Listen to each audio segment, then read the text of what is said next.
You're listening to Inside Content, the TV industry podcast.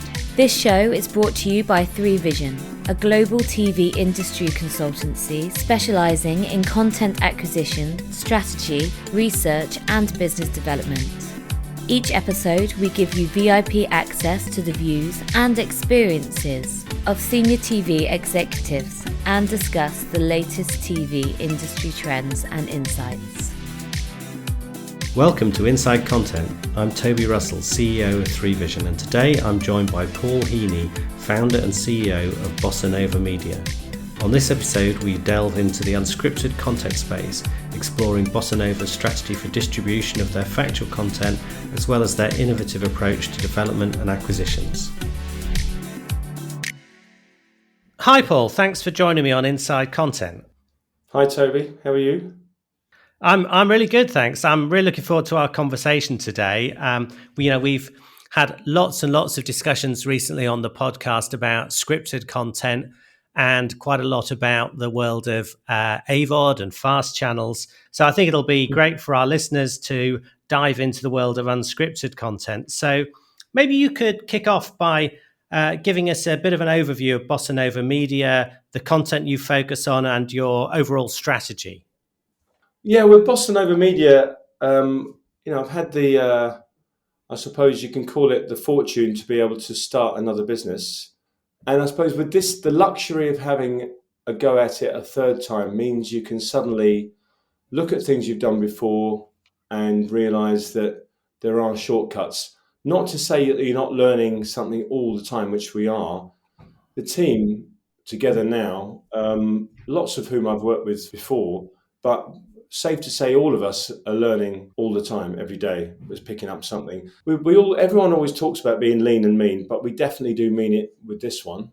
We want to be lean and mean, and we want to have it designed to deliver checks for producers. We want to work on projects that will, if they're not returning series, if they're big, noisy, short run, then I want them to deliver royalties for the producers. That means we're doing our job. That means the advance that we put in wasn't too hefty, wasn't too onerous. And if it's something that returns, I want them to get into a season 2. There's no point in them producers putting their livelihoods on the line or taking a risk, and then us not being able to make the sales to fill the deficit to enable us to get to a season 2. And if we get to a season 2, I really want to have a season 3. So that's only reflecting what we're hearing from our community, our hub of buyers out there that attend our development days and more, and come to our dinners at MIP. That this is what that they're telling us. We've got to try and stay on the straight and narrow content-wise, not deviate too much from what our plan is, not get distracted by content that we think would be nice to have rather than content that would actually makes us money. So at the same time, what you don't want is content that eats itself or eats the rest of it. You want to have a broad base that's steadily growing in terms of coverage, but you also don't want to have subjects in there that are in there just because you haven't got that subject already. So I don't know if that makes any sense. Yeah. In terms of the types of content and the kind of genres or subgenres, what do you have something you could share about what's your focus there? There isn't a focus. It's, I would say, with content, we're looking at several areas all at once, so we could be, I suppose, if it's maybe moving away from what's the focus of the content, it's actually what do we feel that the buyers want at the moment. As soon as you stray away from that, you're in trouble. And I think we're gluing ourselves to that. We really are. Nothing gives us greater pleasure than seeing buyers that we've put together talking to each other within surroundings that we've created. This could be a dinner, this could be development day, this could be some other forum. So as long as those buyers are saying, yeah, what you're giving us is what we want, we have to make sure that we're doing that area. So I would say, long answer to a short question, I would say long-running access doc series, yes. Crime in all of its areas and unscripted, short-form, long runners, yes. Specialist factual, some history, ancient history in all its forms, yes. And noisy singles which could take the audience and the buyer by surprise, that could be there as a platform driver and a churn avoider, which is a phrase that I think I've heard before. If I haven't, you're welcome. I've just made it up, and people can use that if they want now. So does that give you a bit of an idea? Yeah. We try, if you try and concentrate on one area, you'll come a cropper. You will hit the buffers. Can you come a cropper and hit the buffers, or have I mixed metaphors again? Just to warn you, there will be a lot of mixed metaphors. But anyway, come a buffer or hit the cropper. So you've got to be very careful. Sorry. You've got to be careful not to try to be too clever and second guess the market. You're going to be wrong 35% of the time. Just roll with that and acknowledge that you're not going to win them all. The day that you try to become too surgical, too forensic about the business, you're in trouble. And you will end up being a bit vanilla, a bit staid, a bit boring. And I think your sales as a distributor will reflect that as well. You've got to take some risks, basically. Yeah, no one wants boring content. So tell us a bit about your development days initiative, because I think that's pretty innovative. I've not really heard about anybody doing anything like that before, and I think it, from what I understand, it's quite integral to your whole strategy. It is, and if you want to attend, give us a shout, because we're always looking to improve it. It certainly wasn't right the first time we did it, and it's certainly not right yet. But we are giving buyers something that they haven't got, and we'll continue to try and innovate on it. I've got colleagues that are continually coming up with innovative ideas. So at the moment, this, just to give you the germ of why it happened, back in, I think it might have been 2015, Rodolphe Guignard, who is a friend of mine, was at RMC Découverte in France. He said, we're coming over, we just want to have projects that we could maybe put some money into as a sort of co-pro partner. I know co-pro is an overused term. It can mean lots of different things, but it just means pre-sales with bells on. Are there any projects we can put some money into that will enable them to get off the ground, that we'd like the look of, and maybe you can get a UK buyer as well, blah, blah, blah. So we did that, and it was just one broadcaster sitting in a cafe with buyers turning up with their plastic bags full of treatments. Shows you how long ago it was. And then it moved on. This is at TCB. It moved on to big swanky cinema buyers all sitting there with a sort of producers coming in every 40 minutes. Just through demand and through now having to be a little bit more breaking it down by genre, we now do, and also because of COVID meant it went online for a couple of years when we started BossaNova. We're now doing it as virtual and in person. That was in January. And we may not wait till January to do another one. Breaking news there, Toby, if you want that. We may. Right, okay. We were just discussing whether it's too long to wait, and it's too big a beast now. It's just huge amount of projects. These poor buyers are having to look, sorry, I know we're playing the world's smallest violin. These poor buyers having to look at all these projects. That's their job. But it isn't. I mean, it's also, we have completely bombarded them. So one day is specialist factual, and one day is true crime, or all things crime. So the purpose of this is to try and accelerate projects into production. And now we've got over 80 buyers attending over 2 days, either virtually or in person. And they have to fill out some data during the event, hopefully. Sometimes it's afterwards. And they fill out what they think of the project in terms of numbers, marks out of 10, whether they'd buy it, whether they'd pre-buy it, whether they're not interested at all, and why. And that information, that data is so useful, and so to feedback to the producer, to feedback into our own marketing, to see whether these are the genres that we need to be working on or not. And sometimes we hit it on the nose, sometimes we don't. And we use that then as to see if we can greenlight a certain percentage of these projects across the year, through getting a few of the buyers to say yes, and then we put some money in ourselves on top, our own funds. So, and it gives us a warm feeling if we know that there's generally a big upswell of interest in a particular project. Makes us feel confident about something. But as I said, we're still going to get it wrong. But it does. So yeah, it mitigates that risk for us a little bit. So, but what we try and do is we vet the projects before they come in, hugely vet them. So, but we don't want to completely cramp the producer's style. We like to see these producers meeting the buyers. That's for us.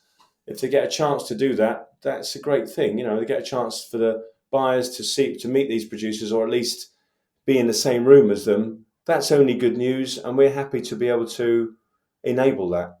So it's this community and hub that we've talked about since we launched the business. This is the development day is the heart and soul of that community and hub. Yeah, and how many producers do you typically have involved in the days? Well, I suppose it was. I mean, we went a bit bonkers last year. This year in January, I think it was about 100. Let's see, it was 140, 150 projects. I mean, it could be as many as 30 to 40 producers, which is a lot. Right. And 150 and kind of approaching 150 projects. So that's wow.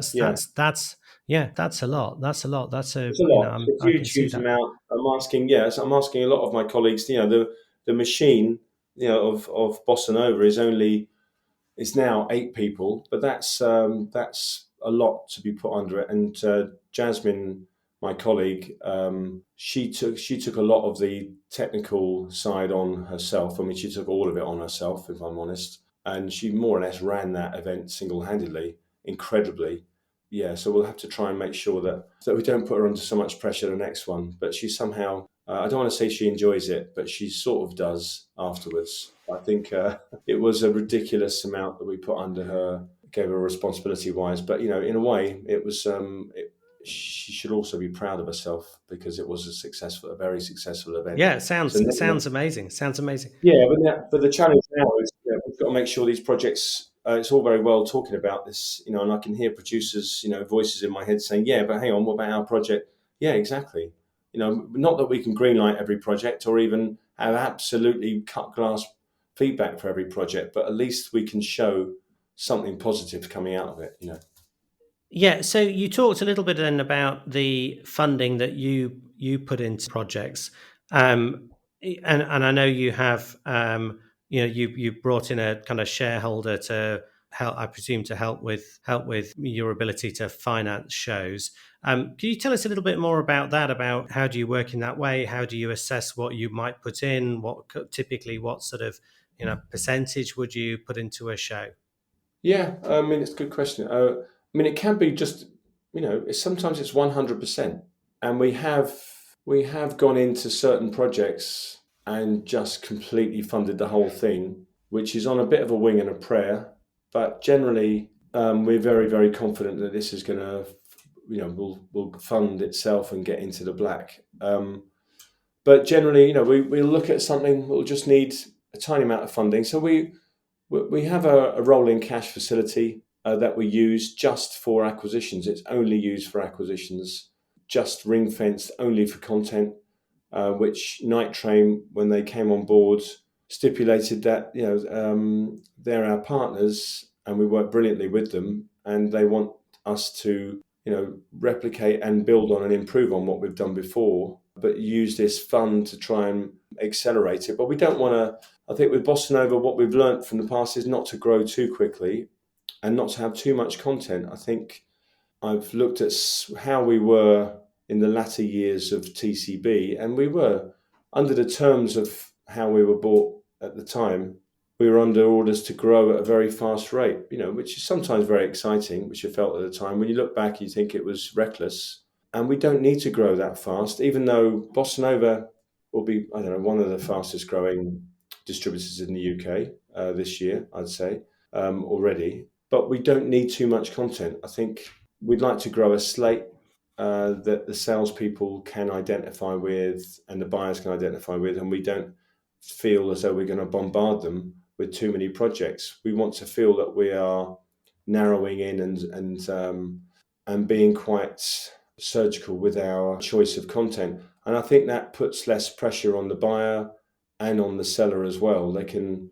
relax a bit and get to know the content they've got and make it work. And certainly Holly and Tatiana in sales seem to be responding to that in terms of how they're performing, but also their feedback is gold. It's the business doesn't work unless they give us feedback, and the feedback they give us is we have to act on, because this is what they're hearing directly from the buyers. So it works brilliantly. Night Train given us a facility, and that facility works in such a way to enable us to put money in, because the world has changed, Toby. So it's not what it was before, where most projects didn't need funding. Most projects do. So you wouldn't be able to launch BossaNova without a fund. It just wouldn't be possible. Well, you would, but you'd have You'd have a proper catalogue, as I would call it, which I said in a rather disdainful way, but it would be a catalogue rather than a slate. It wouldn't be curated. It would just be cobbled together. It wouldn't have a general feeling of, oh, I see what these guys mean. It would just be like it's a collection of shows that are brought in to sell. I just don't want that. That would defeat all. So let's move on and just talk a little bit more about sales. I mean, your approach to sales and dealing with all the potential partners. Are you mainly working kind of market by market, dealing with local broadcasters or SVOD services or whatever in a particular market, or are the kind of deals with the more global streamer type players? Is that part of your strategy? Yeah, you know what? We don't exclude anybody, that's for sure. I think the reasons that maybe producers want to work with us, if they're taking a bit more of a risk on how they're putting their budgets together, and maybe they're not beefing them up, or they're not they're trying to sort of trim them down as much as possible, should we say? That would mean that they probably don't want us to go ahead and take some deal that uses up all the rights, because it almost defeats the object of why they're working with us. However, if it's the pragmatic way of getting this project off the ground, then you know what? Sometimes we just have to do that, and the producers are fully on board with that. They just want to get these projects off the ground. Secondary to that would be, can we make sure that we've got some sort of ownership at the back end? Generally we will work market by market or region by region, but we're not married to that in any way. BossaNova, I'd like it to be a profitable business. If this helps it, then great. Of course, we'd like rights that we can then keep selling. Of course, we have a hungry sales team, and they want to be able to sell things. They don't want things to be taken off the table before they've even had a chance. But at the same time, it should be a mixed economy. That's exactly what we need to have. So we're getting there with that. We don't have anything coming up where we've actually said goodbye to a whole world of rights, but I imagine that will come in the next year. I imagine that we'll do one of those at some point, because I don't want to. We're not closed to any way of funding a show, and I'll only do it with the permission of the producer. Because we're working together with them closely. Yeah, sure. Got you. Okay, good. Well, let's talk a little bit about crime. There seems to have been a real kind of explosion of true crime shows in the last few years. Is that sector still a hot sector in your view? Yeah, it is. And it's almost like, I think people would agree that work in the sector, it's almost, true crime is almost not a broad enough term to describe the whole sector. There is true crime, but it falls under the world of crime unscripted, however you call it. It's such a broad area now. It encompasses stranger than fiction. There's soft crime, there's a lot of bloodless crime, as they call it. There are murders, there's all sorts. And, I think it's often coupled with the stranger than fiction terminology that people use as well. So often when someone is looking for crime, they're also looking for crazy stories that you wouldn't be able to make up. And these are, they're platform drivers. But if you want to just look at crime, it's never been bigger. Our crime day seemed to be even better attended by buyers, or certainly more focused by buyers than factual. I think maybe with crime, people know exactly what they want, so it's easier to curate it and to put it together from our point of view. So those one or two or three or four or five or six parters, that's often the same narrative, same story. They're in demand around the world hugely, and they could be, as I say, one or two, all the way up to six parts on one story. That is, and it varies from territory to territory, from broadcaster to broadcaster about what they want. But that's very much an in-demand sector, and we're looking to feed that. But again, we don't want too much of that in there. We don't want to be seen as just supplying content into that area. We would love to have a few more returning crime series as well that are single stories. So we want to have returning series for brands because there's a demand for it. I mean, everything I say is because there's a demand for it as we see it, and we also want just singles out there that will take the viewer by surprise. That's important to us as well. So, Paul, we've had quite a lot of people on the podcast in the last few episodes talking about the world of fast channels, and there's certainly massive interest in that space, and AVOD also. And we saw that at MIP TV recently. There was lots of activity in the conference there that had a lot of interest in it. What's your take on that space, and is that something that is relevant for BossaNova right now? We're quite happy to be use a cycler term, in the peloton for fast. I think there's been a lot said about it. The big boys are starting to come into that market now a lot more.